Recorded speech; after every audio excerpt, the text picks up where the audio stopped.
राम राम दोस्तों और मेरी माताएं बहनों, आशा है कि आपके ऊपर बाबा नीम करोली जी की अपार कृपा होगी। आपके घर परिवार में सभी कुशल मंगल हों, यही मेरी प्रार्थना है। बाबा नीम करोली जी से महाप्रभु श्री राम जी, मेरे हनुमान बजरंग बली जी, मेरी आदि पराशक्ति माँ सीता, मेरी सिद्धि माँ, आप सभी के घर परिवार में सदैव अमृत वर्षा करें, धन वर्षा करें। आपके घर में सभी कुशल मंगल हो, यही मेरी अर्जी, यही मेरी प्रार्थना। बाबा नीम करोली जी की शरण में। जय बाबा नीम करोली महाराज जी की। दोस्तों और मेरी माताएं बहनें, आज मैं आपको बाबा नीम करोली जी की एक और महान लीला करी थी उन्होंने, मैं उनकी एक लीला का वर्णन करता हूँ, सभी पूरा सुने और बाबा जी की कृपा आपके ऊपर सुनते सुनते ही हो जाएगी, ये मेरी प्रार्थना है बाबा जी से।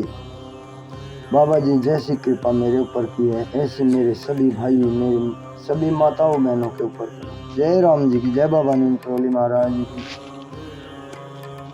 दोस्तों, हनुमानगढ़ में बाबा नीम करोली जी एक पहाड़ी पर, जहाँ पर बच्चों के दफनाने का स्थान था, वहाँ पर बजरी का पहाड़ था, वो खिसकता रहता था, इसलिए वहाँ पर कोई निर्माण कार्य नहीं हो पाता था। बाबा नीम करोली जी ने वहाँ पर हनुमान मंदिर बनाने की सोची और उन्होंने प्रयास शुरू कर दिए, और जो उन्होंने प्रयास किए थे वे तो स्वयं प्रभु थे, उनकी बात कौन काट सकता है। पूरी प्रकृति उनके आदेश का पालन करती है। बाबा जी ने सोची और निर्माण कार्य शुरू करवा दिए। फिर उन्होंने उनका प्राण प्रतिष्ठा का दिन भी 16 जून 1953 को निश्चित कर दिया। हनुमानगढ़ में बाबा ने हनुमान जी की प्राण प्रतिष्ठा का दिन 16 जून 1953 निश्चित कर दिया था। बाबा इस प्रतिष्ठा की 7 दिन पहले हनुमानगढ़ आ गए। वर्षा ऋतु थी, 3-4 दिन पूर्व से पानी बरसता चला जा रहा था और 2 दिन प्राण प्रतिष्ठा के शेष रह गए थे। भंडारे की सामग्री हनुमानगढ़ में एकत्रित नहीं हो पाई थी। मोटर रोड से उन दिनों हनुमानगढ़ पगडंडी के सहारे ही जाया जा सकता था। प्रतिष्ठा दिवस की पूर्व रात्रि में बाबा ने हरिदास बाबा को अपनी कुटिया में बुलाया और कहने लगे, कल क्या होगा? आटा लकड़ी कुछ भी नहीं है। यह कहकर बाबा जोर से हंसे और अपने दोनों हाथों से पकवान खाने की मुद्रा एवं क्रिया का प्रदर्शन करने लगे। इसके बाद आपने हरिदास बाबा को किसी को साथ लेकर मोटर सड़क पर जाने का आदेश दे दिया। प्रातः 3 बजे का समय था। एक ट्रक वहां पर सड़क पर आकर रुका। उसमें बर्तन, आटा, घी, लकड़ी आदि भंडारे की सारी सामग्री भरी पड़ी थी। उस समय वर्षा भी शांत हो गई। डोटियालों, नेपाली कुलियों का भी एक गिरोह वहां पर उसी समय आ निकला। अपने घर नेपाल जाने के लिए वे इस स्थान से आगे पैदल जा रहे थे। उन्हें रोककर सामान ऊपर ढुलवाने का काम सौंपा गया और 1 घंटे में सब सामग्री ऊपर पहुंच गई। इसके बाद पुनः मूसलाधार वर्षा होने लगी। सवेरे तक पानी बरसता रहा। 7 बजे महाराज जी अपनी कुटिया से बाहर चले आए और अपने कंबल को दूर फेंक कर कहने लगे, पवन तने बल पवन समाना।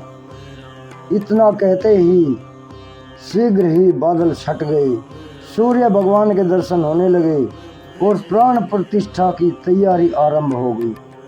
धीरे धीरे अपार जन समुदाय एकत्रित हो गया।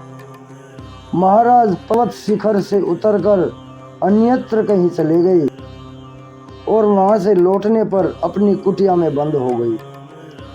प्राण प्रतिष्ठा और भंडारे का कार्य विधिवत चलता रहा। यह भंडारा अनुपम था। बहुत बड़े कड़ाहों में हलवा पूरी तैयार हो रही थी। नैनीताल के लगभग सभी स्त्री पुरुष और बच्चों ने प्रसाद ग्रहण किया। दिन रात भंडारा चलता रहा। गोदाम के सभी घी के टिन खाली हो चुके थे। भंडारे के कार्यकर्ता को घी की चिंता हो रही थी। इसी बीच बाबा ने एक सेवक से घी के कुछ खाली टीनों को पानी से भरवा दिया। जब कार्यकर्ताओं ने बाबा जी से इस संबंध में अपनी चिंता व्यक्त की तो उन्हें डांटते हुए बाबा बोले, गोदाम देखा? जाओ देखो, वे पानी से भरे हुए टीन शुद्ध घी के हो गए थे और भंडारा यथावत चलता रहा। हनुमानगढ़ का निर्माण हो जाने पर सरकार ने यहाँ वेधशाला का निर्माण किया। इस कारण इस स्थान को सुंदर मोटर सड़क, बिजली और पानी के नलों की सुविधा प्राप्त हो गई।